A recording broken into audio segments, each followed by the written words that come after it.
So this video is going to break that down, explain what HBO Max is and how is it different to HBO Now. So if you go to HBO's website, they claim HBO Go is a streaming service that provides you with streaming when you are still subscribed to cable TV. Whereas HBO Now is a standalone service that's provided by HBO if you don't have a cable service. Whereas HBO Max is more of a platform, and that's the key word here. It's more of a platform. So what HBO Now did was only have shows from HBO, such as Game of Thrones and Last Week Tonight with John Oliver. Whereas what HBO Max is planning to do is take the entire ecosystem of Warner Media's brands and put them on one platform called HBO Max.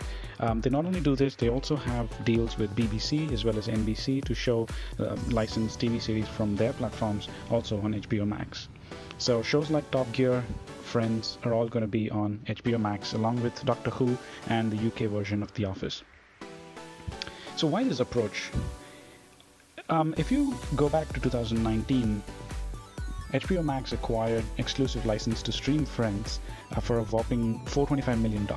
So at the time, it didn't seem to make a lot of sense to have this, but if you continue to look at the data, you'll see that the top 3 shows that were watched on Netflix all belong to NBC in some form or the other. So Office that featured Steve Carell was number 1, followed by Friends, followed by Parks and Recreation. And then if you look at the 2018's data by stream starts, only 2 of the top 5 shows were Netflix shows. And then if you look at last week's data, only 8 of the top 20 shows are by Netflix. So how much does the service cost? We'll go back to 2018. It was announced that HBO Max is going to be more expensive than the current HBO Now. This was to offset the license cost as well as the cost of producing some of these original shows. If you notice, Netflix actually spends close to $15 billion a year on its original strategy. And if you see the content ownership, it doesn't seem like it's working in their favor. But HBO Max was launched with the same price as HBO Now at $14.99. And again, this seems to be a lot more premium than some of the other streaming services. For example, Netflix is charging $8.99, Disney Plus is at $10.99, and so on. So why does this make sense? If you look at the IMDb rating of all the shows that were provided by different platforms, you'll see Netflix with a median IMDb score of 6.3 for their movies collection.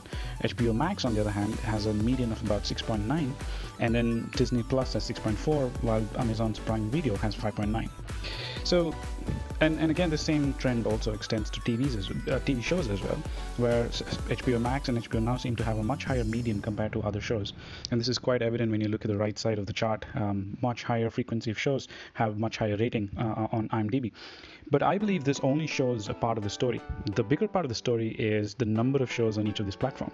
So when you have shows like Westworld, Game of Thrones, your IMDb rating is obviously going to be a lot higher. But when you have a much lower quantity of these shows, that's when streaming platforms like Hulu, Netflix, and Prime Video start to shine. So if you look at the TV shows, the number of shows above an IMDb score of 7.0, you'll see Netflix way up there along with Hulu and Prime, whereas HBO Max is on the lower side when it comes to TV shows. The same trend continues with movies as well. So this is why, to me, $14.99 seems like a very high price and sort of inexplicable why they would charge so high at a time when they're trying to get as many subscribers. And just keep this also in mind that Netflix may be a worldwide streaming provider while HBO Max is exclusive to the US only.